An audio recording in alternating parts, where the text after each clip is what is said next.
lors de ma recherche d'emploi. Oui, c'est vrai. Bonjour madame. Effectivement, c'est une problématique. Souvent, les entreprises demandent 5 ans minimum d'expérience. Oui. Donc là, souvent, moi, ce que j'essaye de dire aux cadres pour essayer de contourner un peu ce truc-là, c'est de dire, voilà, j'ai pas d'expérience réelle de 5 ans, mais dans mes études, j'ai fait un stage qui se rapporte à ça, j'ai eu un projet qui se rapporte à ça. Essayer de trouver des expériences dans sa vie personnelle qui peuvent se rapprocher le plus possible de ce que demande l'employeur. D'accord. Est-ce que j'ai été assez claire? Oui, vous avez été assez clair. De toute façon, je comptais vous envoyer un message. Eh bien, très bien. Eh bien, voilà. Avec plaisir, madame. N'hésitez pas, Valérie. Merci beaucoup. C'est vrai que le recrutement des cadres... Merci beaucoup. Merci d'avoir pris le temps de nous appeler. Le recrutement des cadres reste très actif dans plusieurs domaines stratégiques, notamment pour le territoire. On parle de ressources humaines, on parle de managers, notamment hommes, femmes. On parle d'économie sociale et solidaire. C'est un secteur qui recrute aussi énormément. Est-ce qu'il y aura de la place pour tout le monde? J'espère. Oui. Oui, je pense qu'il y aura de la place pour tout le monde. Alors Thierry est avec nous, il est au bout du fil et lui aussi il va intervenir tout de suite. Bonjour Thierry. Bonjour. Bonjour. Alors, j'avais une question par rapport à cela. Oui.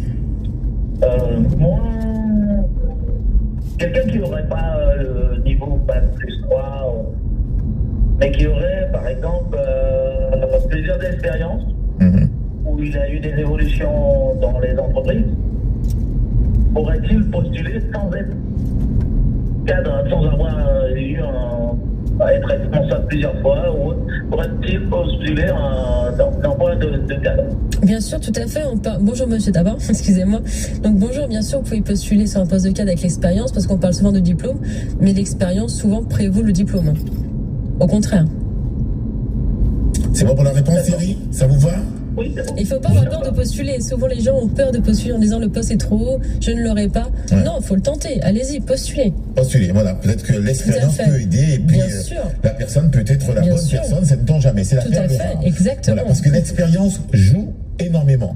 Oui, plus que les diplômes. Plus que les diplômes, très bien. On parle de cadre à partir de Bac plus 3. Bon, après Bac plus 5, c'est autre chose. On peut aller jusqu'à 20 s'il le faut. Mais c'est vrai que l'expérience peut compenser les diplômes qu'on n'a pas obtenus. Oui, bien sûr, tout à fait. Et au contraire, l'expérience professionnelle est la meilleure parce qu'on a vraiment eu la vision terrain.